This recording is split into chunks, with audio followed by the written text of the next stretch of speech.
తాతయ్య, నేను ఒక బైసెక్సువల్‌ని. అంటే నాకు అమ్మాయిలతో సెక్స్ అన్నా ఇష్టమే, అబ్బాయిలతో సెక్స్ అన్నా ఇష్టమే. ఇప్పుడు నాకొక పెద్ద సమస్యొచ్చి పడింది. నేను అమ్మాయిని పెళ్లి చేసుకోవాలా? అబ్బాయిని పెళ్లి చేసుకోవాలో తెలుపగలవు. అవునురా! నీకు అమ్మాయితో సెక్సు ఇష్టమే, అబ్బాయితో సెక్సు ఇష్టమే. ఆ! ఇప్పుడు నీకు పెళ్లి చేసే వయసొచ్చింది కాబట్టి నువ్వు అమ్మాయిని పెళ్లి చేసుకోవాలా? అబ్బాయిని పెళ్లి చేసుకోవాలా? అని అడుగుతున్నావు. నీకిద్దరు ఇష్టమైనప్పుడు ఒకళ్ళకి చేసుకుంటే నీ మనసు ఒకళ్ళతో ఉంటుందని నేను అనుకోవటం లేదు. నాకొచ్చిన థాట్ ప్రకారం నువ్వు ఒక అమ్మాయిని పెళ్లి చేసుకో, ఒక అబ్బాయిని పెళ్లి చేసుకో. ఈ విషయాలు వాళ్ళకి ముందు చెప్పి నేను బైసెక్సువల్‌ని నాకు ఇద్దరితోనే సెక్స్ చేయాలని ఉంటుంది.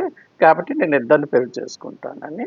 లా పరంగా ఎలాగుందో నాకు తెలీదు గానీ, నీ వ్యవహారం చూస్తే ఇద్దరు ఇష్టం అంటున్నావు గానీ, సరే ఒకళ్ళని చేసుకుంటేనే బాగుంటుందని నేను అనుకుంటున్నాను.